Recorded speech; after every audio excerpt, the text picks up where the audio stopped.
I am audible? देख लीजिए एक बार, आई एम ऑडिबल? सब ठीक है? ग्रीन सिग्नल आ रहा है?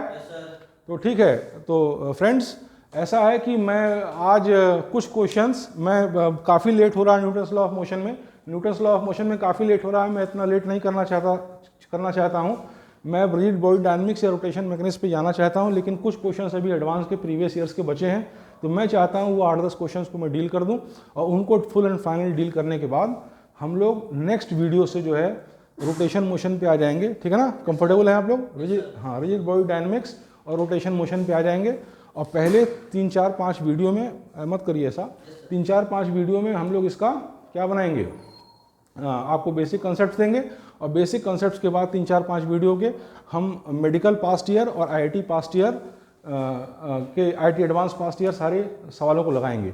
और शीट से सवाल लगाने के लिए आप लोग फ्री हैं, जो दिक्कत आए हमसे पूछ लिए, क्योंकि वीडियो में इस स्पेक्सिटी ऑफ टाइम की वजह से सारी शीट के सारे सवाल लगा पाना फिलहाल प्रैक्टिकली फीजिबल नहीं है, लेकिन पहले हम इस काम को कर दें, फिर बाद में वो भी काम करेंगे। ठीक है ना? तो स्टार्ट करिए। और इसके बाद में centre of mass, linear momentum and collision और rigid body dynamics first and second, जिसे रोटेशन मोशन कहते हैं, प्रोबेबली सबसे टफ उसी पार्ट से क्वेश्चन आते हैं जेई में, इसको हम करेंगे, जिससे कि हम ये मेंटली, जिससे आप लोग मेंटली ये हो जाएं कि हम लोग अब किसी भी चीज़ को हैंडल कर सकते हैं। ठीक है ना? ये सबसे टफ क्वेश्चन वहीं से आते हैं। चलिए पढ़िए क्वेश्चन फटाफट। हाँ should be removed from it so that it starts moving up with an acceleration a. अच्छा रुक जाइए, खूब गौर से पहले क्वेश्चन को समझिए। सब लोग यहाँ ध्यान दीजिए। अब क्वेश्चन वो पढ़ चुके हैं, सब लोग यहाँ ध्यान दीजिए, मेरी ओर देखिए। देखिए खूब इत्मीनान से समझिए। पहले क्वेश्चन दिया है, कितना सिंपल क्वेश्चन है। मैंने आपसे बताया कि बेसिक्स कुछ भी अलग से नहीं पढ़ना है। We don't have to study different things, we have to study the things differently and to apply them differently. ठीक है ना? देखिए ये एक बैलून है जिसका मास m है। देखो बेटा इधर देखो, ये बैलून है जिसका मास m है, और वो a एक्सेलरेशन से नीचे आ रहा है। पहली बात क्या कर रहा है, एक बैलून है जिसका मास m है, वो a एक्सेलरेशन से नीचे आ रहा है। उसमें से कितना मास हम निकाल दें, उसको देखते रहिएगा भाई सारे के लिए, उसमें से कितना मास हम निकाल दें कि वो बैलून a एक्सेलरेशन से ऊपर जाने लगे, यही क्वेश्चन है। ठीक है ना? फिर से सुनिए, एक बैलून है जिसका मास m है और वो a एक्सेलरेशन से नीचे आ रहा है, उसमें से कितना मास निकाल दें कि a एक्सेलरेशन से ऊपर जाए, यही क्वेश्चन है, यही बात आपसे पूछ रहा है। ठीक है ना? तो मान लीजिए कि हमने डेल्टा m मास निकाला, मान लीजिए हमने डेल्टा m मास निकाला, और डेल्टा m मास निकालने के बाद बैलून का मास m डैश हो गया। एज्यूम कर लीजिए कि हमने डेल्टा m मास निकाला, और डेल्टा m मास को निकालने के बाद बैलून का मास m डैश हो गया। तो ऑब्वियस सी बात है कि डेल्टा m हमसे पूछा है, और डेल्टा m होगा m माइनस m डैश। यहाँ तक की बात में किसी को कोई दिक्कत नहीं है? बोलिए, कोई दिक्कत है बेटा, बताओ। तो ठीक है, हम m की वैल्यू दी हुई है, m डैश की वैल्यू अगर हम m के टर्म में निकाल दें और इसको सॉल्व कर दें, तो कितना मास हमने निकाला ये निकल जाएगा, और यही हमारा आंसर होगा। तो हम उसी प्रक्रिया में आगे बढ़ रहे हैं। सबसे पहले आप ये देखिए कि मास को ऐड करें या मास को निकालें या कुछ भी करें, हर केस में एक बात पक्की है कि बैलून पे लगने वाला अपथ्रस्ट और एयर फ्रिक्शन कांस्टेंट रहेगा। इसमें ये तो फर्क पड़ेगा नहीं। तो हम पहले केस में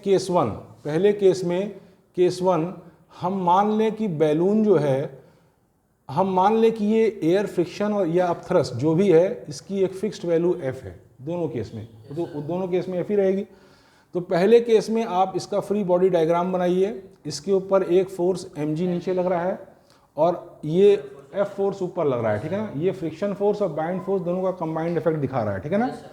तो अगर ये पहले केस का ये फोर्स इक्वेशन, ये फ्री बॉडी डायग्राम हो गया। अब इससे अगर हम दिए हुए केस में फोर्स इक्वेशन निकालें, तो mg minus f is equal to ma होगा, क्योंकि अल्टीमेटली बैलून नीचे आ रहा है। इसमें कोई बहुत बड़ी बात नहीं है, बहुत बड़ी बात नहीं है। ये आपका इक्वेशन नंबर 1 हो गया। यहाँ तक की बात समझ में आ गई बेटा? अब देखिए दूसरे केस में, इसमें से हमने कुछ मास निकाल दिया और ये a एक्सेलरेशन से ऊपर जाने लगा। तो पूछा यही है कितना मास निकाला। ठीक है ना? तो हमने मान लिया कि डेल्टा m मास निकाला, जहाँ डेल्टा m बराबर m माइनस m डैश, और निकालने के बाद इसका मास m डैश हो गया। ठीक है ना? अब केस 2 में हम फोर्स फ्री बॉडी डायग्राम बनाएं। केस 2 में जब फ्री बॉडी डायग्राम बनाएंगे तो इस पर फोर्स लगेगा नीचे m डैश g, क्योंकि मास ये हो गया, और ये ऊपर का फोर्स तो f दोनों केस में सेम रहेगा। लेकिन केस 2 में क्या होता है, ये बात क्वेश्चन में दी हुई है, केस 2 में बैलून ए एक्सेलरेशन से ऊपर जाने लगता है, ठीक है ना, इतनी बात क्लियर है। तो केस 2 में जब फोर्स इक्वेशन बनाएंगे तो F minus m dash g is equal to m dash a हो जाएगा, क्योंकि केस 2 में बैलून ऊपर जाने लगता है। तो ये हो जाएगा F minus m dash g is equal to m dash a. ये आपका इक्वेशन हो गया 2, ये हो गया आपका इक्वेशन 1। तो क्वेश्चन की दी हुई कंडीशन से मैंने इक्वेशन 1 इक्वेशन 2 बना लिया, और अब हम क्या करने जा रहे हैं, इसको मैनिपुलेट करने जा रहे हैं। देखिए, कोई भी ऐसी बात क्या अब तक आपने जेईई एडवांस तक के सवालों को लगाने में पढ़ी है जो आपकी एनसीईआरटी या बेसिक बुक्स में नहीं दी है? नहीं पढ़ी है, कुछ भी नहीं है, और किसी चीज़ का मैं इस्तेमाल भी नहीं कर रहा हूँ। वही अब थ्रस्ट, वही फोर्स, वही स्यूडो फोर्स, वही फ्रिक्शन, वही न्यूटन्स लॉ, सिंपल चीज़ों का, inertial non inertial frame of reference, वही सिंपल चीज़ों का मैं इस्तेमाल कर रहा हूँ, ठीक है ना, क्योंकि वही उन्हीं चीज़ों से लगता है। आप ये सोचिए 2 ही साल में बच्चा निकाल के टॉप कर जाता है आईआईटी, तो 20 किताब पढ़ सकता है वो, और आपकी एनसीईआरटी में हर अच्छी सही बातों का सबसे एक्यूरेट निचोड़ दिया ही हुआ है, ठीक है ना। अब देखिए, इक्वेशन 1 है, इक्वेशन 2 है। अब आप करिए, इन दोनों को कर दीजिए ऐड करेंगे तो ये फोर्स कट जाएगा, और ये हो जाएगा g m minus m dash is equal to a m plus m dash. यहाँ तक की बात समझ में आ गई? अब इसको थोड़ा और सॉल्व कर दीजिए। इसको और सॉल्व करेंगे तो m यहाँ ले लिए, m g minus a is equal to m dash a plus g, m dash a plus g. यहाँ तक की बात समझ में आ गई? समझ में आ गई। अब इसको जब आप निकालेंगे m डैश को m के टर्म में इस इक्वेशन से, तो m डैश बराबर हो जाएगा एम जी माइनस ए अपॉन जी प्लस ए। इस तरीके से m डैश m के टर्म में निकल गया। बात समझ में आ गई? अब हम कितना मास निकाल दें, उस डेल्टा m की वैल्यू मैंने पहले ही आपको बता दी है, m माइनस एम डैश है, तो m माइनस एम डैश कर दे रहे हैं, और देखिए ये हो गया m माइनस एम डैश की वैल्यू m की टर्म में पुट कर दे रहे हैं, तो एम जी माइनस ए अपॉन जी प्लस ए। समझ में आ गया बेटा? फिर इसको जब हम और करेंगे तो m 1 माइनस जी माइनस ए अपॉन जी प्लस ए आएगा, ठीक है ना। जब इसको हम फर्दर सॉल्व करेंगे, देखिए गौर से देखिए, यहाँ पर सिर्फ सॉल्व करना, बेसिक आपको समझा दिया। अब कायदे से मुझे यहीं से छोड़ देना चाहिए था कि आप घर पे करिए, आंसर नहीं आएगा तो हमसे फिर आप पूछ लीजिए, लेकिन हम इसका आंसर निकाल दे रहे हैं, बाकी हम थोड़ा फास्ट करेंगे। आपको हम बेसिक्स बता देंगे, कैसे क्वेश्चन बनेगा, कैसे क्या करेगा, फिर आप सॉल्व करिए, ठीक है ना। अभी तो यही मकसद है मेरा कि आपको ये हम समझा सकें कि जो आप जानते हैं सिंपल बात, उनको ठीक से जानिए और क्वेश्चंस लगाइए, तो आपके क्वेश्चन लग जाएंगे। अभी मैं इतना ही कम्युनिकेट करना चाहता हूँ, धीरे धीरे। लेकिन ये मत सोचिए कि 5-10 ईयर से ही काम चलेगा, और बहुत कुछ करना पड़ेगा, जो हम करेंगे और बैचेज में कर रहे हैं, ठीक है ना। तो अब देखिए, इसको जब आप करेंगे तो ये आपका हो जाएगा m1 माइनस जी माइनस ए अपॉन जी प्लस ए। इसको फर्दर सॉल्व करेंगे तो ये हो जाएगा जी प्लस ए माइनस जी प्लस ए माइनस जी, ये कट गया, अपॉन जी प्लस ए, ठीक है ना। ये बराबर हो जाएगा twice m a upon g plus a, और ये आपका आंसर हो जाएगा। आंसर चेक करिए, आ गया twice m a upon g plus a. कोई इसमें दिक्कत आई? कोई ऐसी बात का इस्तेमाल मैंने किया जो मैंने नहीं पहले से बताया था, जिस तरह के कॉन्सेप्ट्स मैंने नहीं दिए थे? तो ये सभी चैप्टर में है। अब एक ही बार तो मैं सारे चैप्टर दिखा नहीं पाऊंगा, लेकिन धीरे धीरे मैं सब दिखा दूंगा, ठीक है ना। तो अब आप नेक्स्ट बात देखिए 5 मिनट टाइम आपका लगा इस क्वेश्चन को हैंडल करने में। अब आप देखिए नेक्स्ट क्वेश्चन पढ़िए, आओ इसको मिटाओ पट से, तब तक इसको पढ़िए। हाँ, नेक्स्ट क्वेश्चन पढ़िए। So a reference frame attached to the earth. The option which I am multiple choice में. हाँ, बोलिए। Is an inertial frame by definition.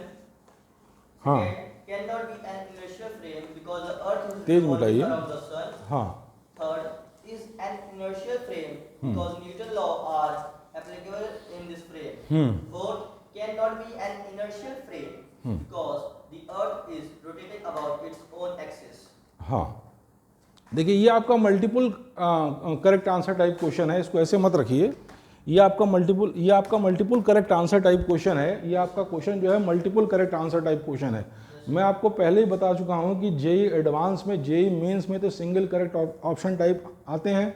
4 option होता है आपका, देखिए इधर 4 ऑप्शन होता है, और आपको एक बात दी होती है, 4 में से कोई एक आंसर सही होता है, सिंगल करेक्ट आंसर टाइप आता है, मैं बता चुका हूँ। लेकिन जेईई एडवांस का फॉर्मेट थोड़ा डिफरेंट होता है। उसमें आपका रीडिंग कंप्रहेंशन टाइप आएगा, एक पूरा कंप्रहेंशन दे देगा, और उस पर बेस 5-6 सवाल होंगे, ठीक है ना, वो आपको करना होगा। दूसरा सिंगल करेक्ट आंसर टाइप आता ही है, तीसरा मल्टीपल करेक्ट आंसर टाइप आता है जो आप पढ़ रहे हैं, इसमें कई आंसर सही हो सकते हैं, ठीक है ना। नेगेटिव मार्किंग भी होती है, वो हम आपको बाद में बताएंगे, ठीक है ना। उसके बाद आपका एक इंटीजर आंसर टाइप आता है जो आप 3-4 सवाल आप देख चुके हैं, इंटीजर आंसर, उसका आंसर आपका इंटीजर में आता है, बात समझ में आई। और फिर एक मैचिंग कॉलम टाइप आता है, 2 कॉलम्स दे देते हैं, दोनों कॉलम में डिफरेंट बातें होती हैं, कॉलम्स को मैच करना पड़ता है। इतने तरह के क्वेश्चंस आपके जे एडवांस में आते हैं, ठीक है ना। और जे एडवांस का जो पहले ही बता चुका हूँ 360 से 390 के बीच वेरी करता रहता है, ये आपका होता है, ठीक है ना। तो अब आप देखिए नेक्स्ट चीज़ देखिए, आपने जो प्रश्न पढ़ा वो प्रश्न ये पढ़ा आपने, फिर से एक बार प्रश्न पढ़िए, तेरा फिर से पढ़िए। हाँ हाँ हाँ।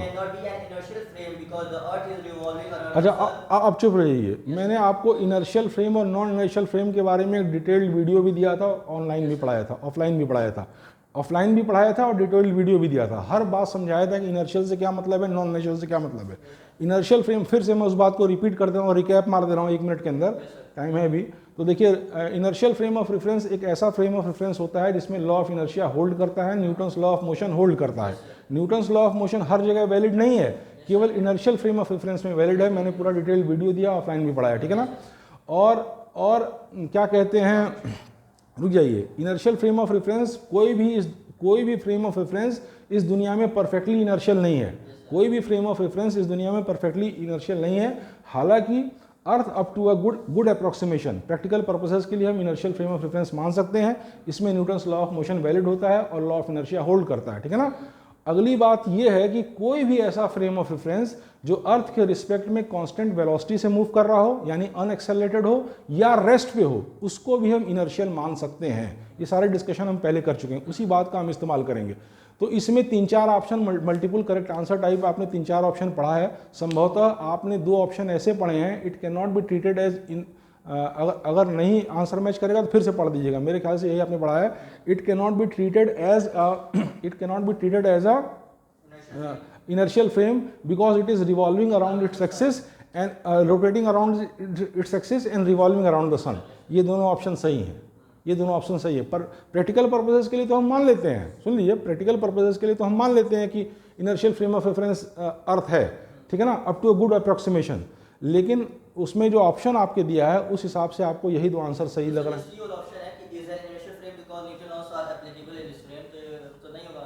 नहीं, ये आंसर नहीं होगा, क्योंकि ये इसको परफेक्ट इनर्शियल आप नहीं मान सकते हैं। इस केस में अगर इस तरह से ऑप्शन आ गया तो आप वही 2 ऑप्शन मानेंगे कि it is rotating around it axis, it is revolving around the sun, इसलिए it can not be considered as a inertial frame of reference, ठीक है ना। इस केस में यही ऑप्शन ज़्यादा, देखिए मल्टीपल करेक्ट आंसर टाइप में ज़्यादा सही कौन सा लग रहा है, ज़्यादा सही यही लग रहा है, ठीक है ना, क्योंकि एक्चुअल में तो अर्थ को हम गुड अप्रोक्सीमेशन से मानते हैं ना, लेकिन वो बात अगर इस तरह से दे दिया कि रोटेट भी कर रही है, सन के अगल बगल रिवॉल्व भी कर रही है, तो it can not be considered as an inertial frame of reference, ठीक है ना, because it is rotating and revolving around the sun. Answer मिलाइए, सही है। चलिए नेक्स्ट पढ़िए, अब नेक्स्ट पढ़िए। अच्छा, एक मिनट रुकिए, a ball of mass 0.5 kg हाँ is attached to end of a string हाँ having length हाँ 0.5 meter। लेंथ 0.5 मीटर, एक बॉल है जो 0.5 kg की है, वो एक स्ट्रिंग जिसकी लेंथ 0.5 मीटर है उसके एक एंड से अटैच हुई है। फिर से क्वेश्चन को समझिए, बढ़िया से समझिए। एक बॉल है जो 0.5 kg की है, वो एक स्ट्रिंग से, देखिए इधर पहले क्वेश्चन को समझ लिया कीजिए एकदम, देखिए कुछ नहीं, बढ़िया से डायग्नोस करिए, है ना, और पास्ट टेनियस लगा के एक बार ये जान लीजिए कि कुछ हमको अलग से नहीं करना है, उसके बाद तो हम लोग खूब सवाल लाएंगे, उसका आपका कॉन्फिडेंस बढ़ जाएगा बहुत ज़्यादा, ठीक है ना। और उसमें देखिए वहाँ पे फर्स्ट ईयर के बैच में लड़के कुछ बहुत बढ़िया, वहाँ बहुत वो सब शीट के सवाल लगा रहे हैं सारे के सारे। अब देखिए, ये आप देखिए 0.5 मीटर की एक स्ट्रिंग है और 0.5 kg का एक मास उस पर लटका हुआ है। 0.5 मीटर की एक स्ट्रिंग है और 0.5 kg का मास उसके ऊपर लटका हुआ है, ठीक है ना। अब हाँ, अब आगे बढ़िए। हाँ, अब चुप हो जाइए, अब चुप हो जाइए। देखिए अगली बात ये कह रहा है कि उसको एक हॉरिजॉन्टल सर्कुलर पाथ पे, हॉरिजॉन्टल सर्कुलर पाथ पे, ऐसे मान लीजिए बॉल ऐसे है, मान लीजिए इस तरीके से लटकी हुई है, ये स्ट्रिंग है, मान लीजिए ये स्ट्रिंग है, ये स्ट्रिंग है, यहाँ बॉल लटकी हुई है, तो हॉरिजॉन्टल सर्कुलर पाथ पे ऐसे ऐसे घुमा रहा है, हॉरिजॉन्टल सर्कुलर पाथ पे ऐसे ऐसे घुमा रहा है, ये बात कह रहा है। अब अगली बात पढ़िए। अच्छा, मैक्सिमम टेंशन जो स्ट्रिंग बियर कर सकती है 324 न्यूटन है, ठीक है। So the maximum value of angular velocity of ball is अच्छा रुक जाइए, maximum value of angular velocity of ball is, मतलब ओमेगा की मैक्सिमम वैल्यू क्या हो जब मैक्सिमम टेंशन स्ट्रिंग जो बियर कर सकती है 324 न्यूटन है। तो सुनिए, इसका मतलब ये है कि 324 न्यूटन से ज़्यादा तनाव अगर स्ट्रिंग में होगा तो स्ट्रिंग टूट जाएगी। बात समझ में आ गई? इतनी बात समझ में आई। अब अगली बात देखिए कि ये फिगर बना लीजिए, ये फिगर बना दिए, ये रेडियस ऑफ हॉरिजॉन्टल सर्किल है, ये रेडियस ऑफ हॉरिजॉन्टल सर्किल, ये लेंथ ऑफ स्ट्रिंग है, और टेंशन ऐसे होगा, टेंशन ऐसे होगा। आप यहाँ एक वर्टिकल लाइन ड्रॉ करिए, एक मिनट रुक जाइए ध्यान से देखिएगा इधर, यहाँ पे आप एक वर्टिकल लाइन ड्रॉ करिए, ठीक है ना। वर्टिकल लाइन ड्रॉ करने पे अगर ये एंगल थीटा है तो ये भी एंगल थीटा होगा, अल्टरनेट एंगल्स, इसमें तो कोई बहुत बड़ी बात नहीं है। अगर ये एंगल थीटा है तो ये भी थीटा होगा, अल्टरनेट एंगल्स, ठीक है ना। अब आप देखिए, इसमें से आप इस डायरेक्शन में तो कोई मोशन हो नहीं रहा है, जैसे मान लिए बॉल ऐसे ऐसे घूम रही है हॉरिजॉन्टल सर्किल में, तो इस डायरेक्शन में तो कोई मोशन हो नहीं रहा है, इस डायरेक्शन में मोशन नहीं हो रहा है। इसका मतलब ये है कि इस डायरेक्शन में फोर्स बैलेंस है, वर्टिकल डायरेक्शन में फोर्स बैलेंस है। यानी कि फोर्स बैलेंस कैसे होंगे, इसके ऊपर एक फोर्स mg नीचे लग रहा है, यानी टेंशन का एक कंपोनेंट ठीक उसके ऊपर इक्वल मैग्नीट्यूड का लग रहा है, तभी वो इस डायरेक्शन में मोशन नहीं कर रहा है।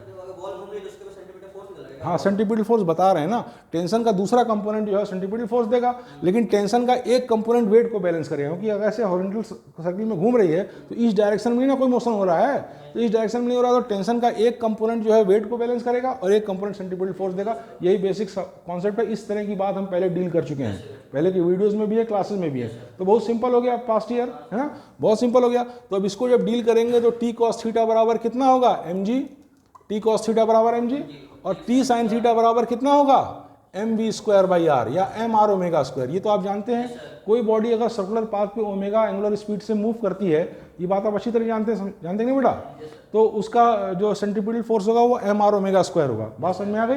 आज थोड़ा मैं कंफर्टेबल नहीं फील कर रहा हूँ यार, तो एम आर ओमेगा स्क्वायर हो जाएगा, ठीक है ना। अब नेक्स्ट बात देखिए, आप इसको इससे डिवाइड कर दीजिए, ये इक्वेशन 2 है, ये इक्वेशन 1 है, इक्वेशन 2 को 1 से डिवाइड कर दीजिए, तो ये आपका आ जाएगा tan थीटा, और tan थीटा डिवाइड करेंगे mm कट जाएगा, तो ये हो जाएगा r omega square upon m। ये क्या हो जाएगा, इससे इसको डिवाइड कर दीजिए, इधर देखिए, इससे इसको डिवाइड करेंगे tan थीटा आ जाएगा, ये mm कट जाएगा, r omega square by g, इतना आ जाएगा। कोई दो रहा है अभी तक कोई प्रॉब्लम है बेटा कहीं से? अच्छा, अब आगे की बात देखिए, tan थीटा की वैल्यू इस ट्रायंगल से tan थीटा की वैल्यू पुट कर दीजिए, इस ट्रायंगल से tan थीटा की वैल्यू पुट कर दीजिए, ठीक है ना। tan थीटा की वैल्यू क्या होगी, या एक काम करिए, मैं आपसे रुक जाइए, मैं एक तरीका बताता हूँ कि आप इसी से पुट कर दीजिए, इसी से आ जाएगा, इसी से आ जाएगा। ये आप साइन थीटा की वैल्यू इसमें पुट कर दीजिए, डिवाइड करने की जरूरत नहीं है, इसी में पुट कर दीजिए। इस ट्रायंगल में देखिए साइन थीटा कितना होगा, radius by length, radius of the circular path, length of string, ये साइन थीटा हो जाएगा। और मास कितना दिया है आपका, ½ kg, ठीक है ना। और रेडियस कितना दिया है आपका, हाँ 0.5 मीटर, यानी ½ मीटर, और ओमेगा स्क्वायर। अब r की वैल्यू कितनी है, इस सर्कुलर पाथ की वैल्यू कितनी है, ball of mass 0.5 kg attached to the end of the string having length 0.5 metre है, हाँ, तो लेंथ इसकी 0.5 मीटर है, हाँ। Radius find, maximum value of angular velocity find करनी है, maximum value of angular velocity find करनी है। तो अब इसमें आप देखिए कि तो वो जो हाफ फुट है वो एल फुट है ना, हाँ, ये देखिए टी साइन थीटा की वैल्यू कितनी होगी, साइन थीटा वैल्यू आपकी रेडियस बाई, हाँ, तो सुनिए, रेडियस बाई एल आप पुट करेंगे तो रेडियस कट जाएगा ना, रेडियस बाई एल पुट करेंगे तो रेडियस कट जाएगा, जैसे रेडियस बाई, हाँ समझ गया ना। तो ये हो गया टी बाई एल हो गया, यहाँ से देखिए इसको हटा दीजिए, है ना, तो ये आपका क्या हो गया, टी बाई एल हो गया।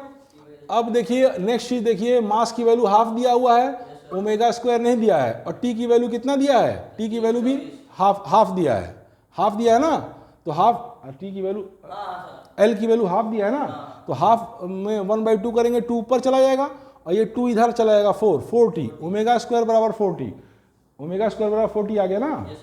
अरे यहाँ तक समझ गए।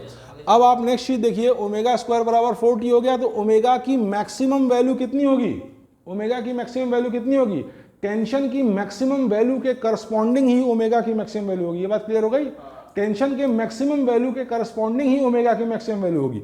तो टेंशन की मैक्सिमम वैल्यू कितनी दी हुई है बेटा, हाँ 324, यानी 4 इंटू 324 का रूट यही ओमेगा होगा, यही ओमेगा होगा। बात समझ में आ गई? हाँ, तो 324 का रूट हो गया 18, 18 दूनी 36, 36 रेडियन पर सेकंड। आंसर चेक करिए, आ रहा है? हाँ, सब आएगा। देखिए सारे आएंगे, मैं आपसे बता रहा हूँ, समझ रहे हैं ना? और जो शीट है उस शीट में इससे टफ क्वेश्चंस हैं, इससे बहुत कठिन कठिन क्वेश्चंस हैं।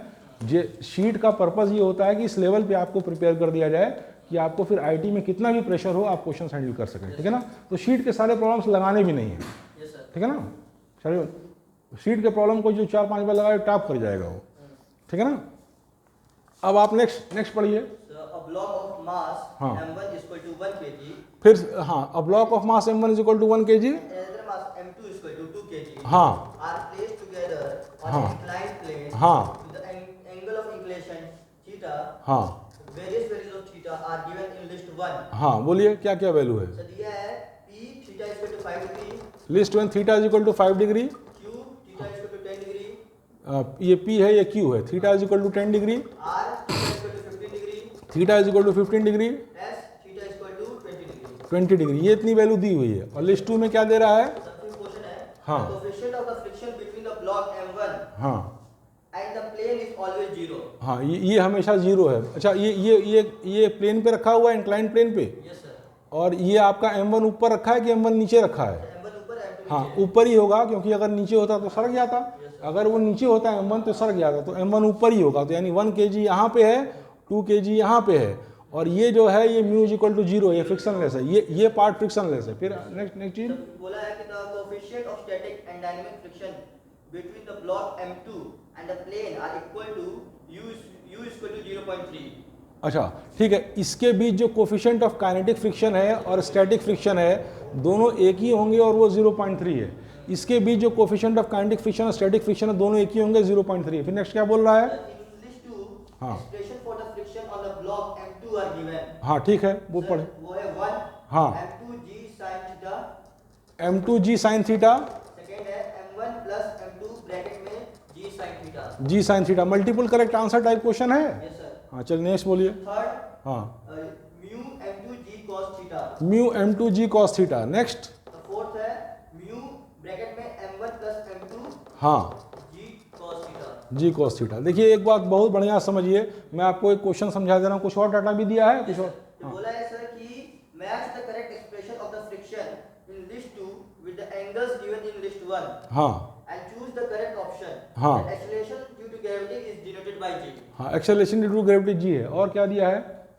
और कोई डाटा दिया है? यूजफुल इंफॉर्मेशन और दिया है कि 10 5.5 degree is equal to 0.1, 10 5.5 degree is equal to 0.1, 0.1, फिर दिया है 10 11.5, हाँ 10 11.5 डिग्री इज इक्वल टू 0.2 0.2, और 10 16.5 is equal to 0.3. 10 16.5 is equal to 0.3। और कुछ? सब वो थीटा है, वो इक्वेशन. ये एंगल थीटा है। अब सवाल को समझिए, अब सवाल को खूब बढ़िया समझिए। मैं तो समझ गया, आपको मैं समझा रहा हूँ खूब बढ़िया से। बहुत पुराना सवाल नहीं, 1-2 साल पुराना होगा जरा, ठीक है ना? एडवांस का क्वेश्चन है ये, ठीक है ना? अभी आप थोड़ा सा पास्ट 10 ईयर्स कम से कम एडवांस का लगा दिए, उसके बाद हम लोग जो प्रैक्टिस करेंगे मेंस का ही करेंगे, घड़ाइए नहीं। पहले मेंस ही टारगेट करिए, अभी जो एकाएक तो गड्ढा भरेगा नहीं ना। प्रीवियस जो ठीक ठाक रहता है तो फटाफट होता है, लेकिन पहले इस क्वेश्चन को समझिए। क्वेश्चन देख के कभी घबराना नहीं है, कभी ये सोच के नहीं करना है कि हमको आईटी क्वेश्चन हैंडल कर रहे हैं, एम्स का हैंडल कर रहे हैं, नीट का हैंडल कर रहे हैं, फलानवा कर रहे हैं, ढमकवा कर रहे हैं। सुनिए, इधर देखिए, आपको अपने बेसिक्स पे कॉन्फिडेंस होना चाहिए, आपको अपने आप के ऊपर कॉन्फिडेंस होना चाहिए। हो सकता है कुछ सवाल ना भी लगे, तो कुछ सवाल तो सबसे नहीं लगते हैं, कुछ सवाल तो टीचरों से नहीं लगते हैं, जो वहाँ पढ़ाते हैं बहुत हाई लेवल टीचर, उनसे भी लगते हैं। 2-3 पार्ट से लोग कर रहे हैं, 2-3 पार्ट तैयार करके वो लोग पढ़ा रहे हैं, ठीक है ना? तो अब मैं आपसे बता रहा हूँ कि कुछ सवाल तो नहीं लगेंगे, सवाल लेके कभी नहीं घबराना है। आपको एक बात बताएं, एक बहुत बड़ा राक्षस एक गांव में आया, सब लोग भागने लगे कि अरे बाप अरे बाप इतना बड़ा, इसको कोई मार ही नहीं सकता, मार देगा। तब तक एक पतला दुबला सा आदमी लड़का आया, उसने कहा ये इतना बड़ा है कि मारेंगे कि चूकेगा नहीं, और मारा, वो मर गया। तो एटीट्यूड पहले सही करिए अपना। बात समझ में आई? एटीट्यूड और कॉन्फिडेंस बहुत मैटर करता है, बहुत सामान्य लोग को बहुत एक्स्ट्राऑर्डिनरी हाइट से देता है, समझ गए? तो अब यार आप इसको देखिए, मैं आपको एक बात बता रहा हूँ, क्वेश्चन को पहले खूब इत्मीनान से समझिए। क्वेश्चन में कुछ नहीं है, जितना ये लग रहा है कि बहुत बड़ा क्वेश्चन है, खतरनाक क्वेश्चन है, उसमें कुछ नहीं, खूब गौर से देखिए, सब बात आप जानते हैं, सब आपको मैंने पढ़ाया है, सब एनसीईआरटी में है, अभी आप खुद ही कहेंगे। पहले सवाल समझिए, ये एक इंक्लाइंड प्लेन है, पहली बात, ये एक इंक्लाइंड प्लेन है जिसका इंक्लिनेशन है थीटा, इसमें कोई दो राय नहीं है, यहाँ तक की बात नहीं, ठीक है ना। इसको मैं खत्म कर दूं तो वीडियो कट कर दीजिएगा, आधे घंटे का 2 बार बना दिए, ठीक है ना। और डाउट्स हो उसके बाद पूछ लीजिएगा वीडियो के बाद, ठीक है ना। तो 4:30 बजे छोड़ दिएगा हमको। तो अब देखिए नेक्स्ट चीज देखिए, ये एंगल थीटा है इस इंक्लिनेशन का, खूब मजे से समझिए। एक मास m1 1 kg यहाँ रखा है, दूसरा मास m2 2 kg यहाँ रखा है, खूब इत्मीनान से समझिए, ठीक है ना। रुक जाओ बेटा, लेते आओ, पिछला आ रहा लेते आओ। एक मास m1 यहाँ पे रखा हुआ है देखिए, और दूसरा मास m2 2 kg यहाँ पे रखा है, गौर से देखिए, मत डिस्टर्ब करो इस तरह से, आप बंद करो उसको। एक मास m1 1 kg यहाँ रखा है, बंद कर दिए उसको। एक मास m1 1 kg यहाँ रखा है, दूसरा मास m2 2 kg यहाँ रखा है, खूब इत्मीनान से देखिए। इसका और इसका फ्रिक्शन 0 है, इसका और इसका फ्रिक्शन 0 है, इसका और इसका फ्रिक्शन 0 है, यानी यहाँ पे कोई फ्रिक्शन फोर्स नहीं लगेगा। और इस ब्लॉक और इस वेज के बीच जो कोफिशिएंट ऑफ स्टैटिक और काइनेटिक फ्रिक्शन है, दोनों की वैल्यू 0.3 है, दोनों वैल्यू चेंज नहीं करती है, ठीक है ना। ये इतनी बात कह रहा है। उसके बाद ये कह रहा है, कुछ यूजफुल इंफॉर्मेशन दे दिया है कि tan, जो 0.3 है वो m2 और प्लेन के बीच में है ना। हाँ m2 और प्लेन के बीच में है, ये तो फ्रिक्शनलेस है, ठीक है ना। लेकिन यहाँ फ्रिक्शन है तो वो भी टिका रहेगा। अगर वो यहाँ रहता तो वो स्लिप कर जाता, अगर वो इधर रखते तो स्लिप कर जाता। बात समझ में आ गई। अच्छा, अब नेक्स्ट दिए कुछ यूजफुल इंफॉर्मेशन दिया है। tan 5.5 डिग्री बराबर दिस, tan 11.5 डिग्री बराबर दिस, tan 16.5 डिग्री बराबर दिस, ये सब कुछ यूजफुल इंफॉर्मेशन दिया। बात समझ में आ गई बेटा। अब देखो, एक लिस्ट 1 बनाया है और एक लिस्ट 2 बनाया है। लिस्ट 1 में बताया है कि जैसे जैसे इसका एंगल हम बढ़ाते जाएंगे, जैसे जैसे इंक्लिनेशन बढ़ाते जाएंगे, बस इसके बाद कट करना, जैसे जैसे इंक्लिनेशन बढ़ाते जाएंगे, थीटा बराबर 5 डिग्री करेंगे, 10 डिग्री करेंगे, 15 डिग्री करेंगे, 20 डिग्री करेंगे, इन सब केस में कितना फ्रिक्शन लगेगा वो यहाँ लिख दिया है। क्वेश्चन एकदम क्रिस्टल क्लियर है, एकदम दिमाग में साफ है हम कहाँ जा रहे हैं, हमारा direction, path, line of action एकदम क्लियर है। अब सुनो, ये तो क्वेश्चन हो गया डायग्नोसिस ये, लेकिन जितनी देर मैंने लगाया 5-7 मिनट चिल्लाने में, इतना टाइम आपको वहाँ नहीं लगाना है, वो टाइम का ही तो खेल है। घर पे आके तो बहुत लोगों से सवाल लगते हैं, जितने लोग सेलेक्ट होते हैं उससे कम से कम 10 गुना लोग ऐसे होते हैं जो घर पे आके सवाल लगा लेते हैं, लेकिन वहाँ लगा के आपको मार देना, करेक्ट मार देना, यही एक चैलेंज है। बात समझ में आई। तो अब आप देखिए, इसको आप इतना डायग्नोसिस आपको जितना फास्ट मैं किया हूँ उतना ही फास्ट आपको करना है, और वो प्रैक्टिस से होगा, वो प्रैक्टिस से होगा, ठीक है ना। अब इसमें हम सबसे पहले ये देखें कि कौन सा डाउनवर्ड पुलिंग फोर्स है, कौन सा डाउनवर्ड पुलिंग फोर्स है। तो आप देखेंगे 2 + 1 g sin थीटा, ये डाउनवर्ड पुलिंग फोर्स है। 2 + 1 g sin theta downward force. इतने फोर्स से वो दोनों ब्लॉक नीचे की ओर आना चाहते हैं। इतनी बात समझ में आ गई। अब देखो मैक्सिमम लिमिटिंग फ्रिक्शन फोर्स क्या है, मैक्सिमम अपोजिंग फोर्स क्या है जो इसको इधर जाने से रोकेगा, मैक्सिमम अपोजिंग फोर्स इधर क्या है जो इसको इधर जाने से रोकेगा। इस पे गौर करिए, ठीक है ना, इस पे गौर करिए। तो इस पे गौर करेंगे तो आप पाएंगे कि ये तो कुछ करेगा नहीं, ये तो फ्रिक्शनलेस है, केवल फ्रिक्शन यहीं पर है।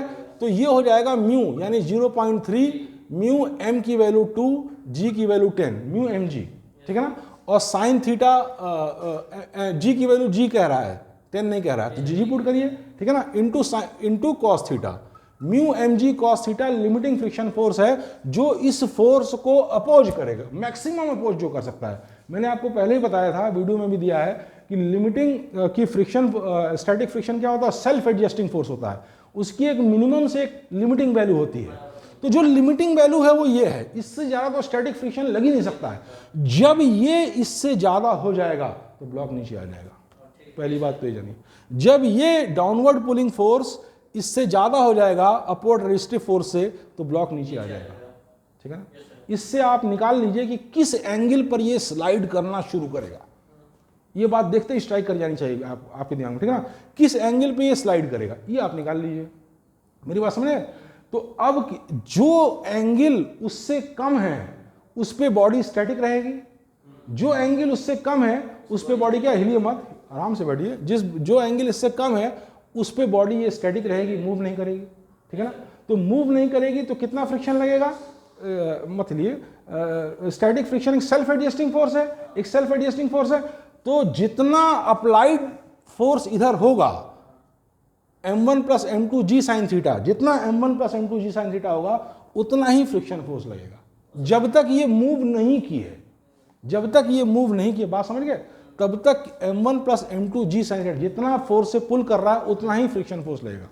लेकिन लिमिटिंग के बाद, लिमिटिंग का केस जब आएगा, इधर देखिए, लिमिटिंग का जब केस आएगा और ये बॉडी मूव करना शुरू कर देगी तो limiting value of static friction लग जाएगा, क्योंकि लिमिटिंग वैल्यू, क्योंकि कोएफिशिएंट ऑफ काइनेटिक और स्टैटिक फ्रिक्शन सेम दिया है इस क्वेश्चन में, ठीक है ना। तो अब आपको ये फाइंड करना है, उस हिसाब से लिस्ट 1 लिस्ट 2 को मैच कर देना। छोड़ देंगे, कर लेंगे, कर लेंगे कि छोड़ दें, हैं? अच्छा एक मिनट देख लीजिए, इसको हम कर ही लें, अभी टाइम है मेरे पास, बस को डील कर लें। देखिए ऐसा है, इसको हम कर ही देते हैं। देखिए ध्यान से देखिए, हम निकालेंगे तो ये हो गया 0.6 जी कॉस थीटा, 0.6 जी कॉस थीटा, ये मैक्सिमम लिमिटिंग फोर्स है स्टैटिक फ्रिक्शन का, और ये क्या है 3 जी साइन थीटा। अब जी कट गया, जी कट गया, और इस तरीके से आ गया tan theta is equal to 0.6 upon 3 यानी 0.2, यानी 0.2 डिग्री से जब ज्यादा इंक्लिनेशन होगा, 0.2 डिग्री से 0.2 की से ज्यादा जब वैल्यू होगी tan थीटा की तो स्लाइड करना शुरू कर देगा। tan थीटा की वैल्यू जब 0.2 से ज्यादा होगी तो स्लाइड करना शुरू कर देगा। कहने का मतलब ये, इतनी बात समझ में आया बेटा? बोलो। अब यहां लिस्ट में देखो, लिस्ट में देखो tan 11.5 0.2 है, tan 11.5 0.2 है, तो 11.5 जो है 5 से भी ज्यादा है, 10 से भी ज्यादा है, यानी 5 और 10 पे तो वो स्टैटिक रहेगा। जब तक 5 रहेगा स्टैटिक, जब तक 10 रहेगा स्टैटिक, और जब तक स्टैटिक है तब तक उतना फोर्स लगेगा जितना डाउनवर्ड पुलिंग फोर्स है, क्योंकि static friction is a self adjusting force. बात समझ में आ गई? लेकिन जब इससे ज्यादा हो गया तो वो स्लाइड करना शुरू कर देगा। तो 11.5 से ज्यादा कौन सी वैल्यू है बताओ बेटा? 11, 15, 20। हाँ 15 और 20, ये दो वैल्यू के लिए वो स्लाइड करना शुरू कर देगा। अब उसी हिसाब से आप मार दीजिए। तो यानी P और Q को मैच करेंगे, हिलिए मत भाई, P और Q को मैच करेंगे, अलर्ट होके देखिए, P और Q को मैच करेंगे तो P और Q के केस में स्टैटिक फ्रिक्शन लगेगा m1 प्लस m2 जी साइन थीटा। बात समझ में? आंसर सही है? आंसर सही है? अच्छा अब दूसरा चीज देखिए, 15 से 20 डिग्री के बीच ये लगेगा म्यू m2 जी कॉस थीटा। आंसर मिलाइए दूसरे का, सही है? हैं? तो ये चौथा वाला ऑप्शन दिया है mu m1 plus m2 g cos theta, इसके द्वारा से सकता है mu m1 plus m2 g, last option sir, mu m1 plus m2 g cos theta. हाँ यही वही तो कह रहे हैं। नहीं m1 प्लस m2 नहीं होगा, क्योंकि आप ये जान लीजिए कि ये इसका म्यू जो है वो 0 है, जो भी फ्रिक्शन लगेगा वो इसकी वजह से लगेगा, तो इसका नॉर्मल लगेगा। इसका नॉर्मल क्या होगा? m2 जी कॉस थीटा, इसलिए ऑप्शन ये होगा। बात समझ में आई? आंसर मिलाइए। हाँ बढ़िया क्वेश्चन था ये, और जितना मैंने डिस्कशन में आपको 10-12 मिनट लगाए, रुक जाइए पहले सुन लीजिए, 10-12 पर थोड़ा डिस्टर्बेंस भी हो गया, वो भी आ गया, तो मैं बताऊं 10-12 मिनट भले मैंने इसको लगाए कि इसकी आप बढ़िया से समझ लीजिए। पहली बार समझने में आपको 10-12-15 मिनट लगेगा, लेकिन जब इस तरह के सवाल आप 4-5, 10 ठो, 20 ठो, 50 ठो लगा लेंगे तो ये सवाल 1 सेकंड में आपको स्ट्राइक करेगा, और तभी आपका सिलेक्शन होगा। कट कर दीजिए वीडियो।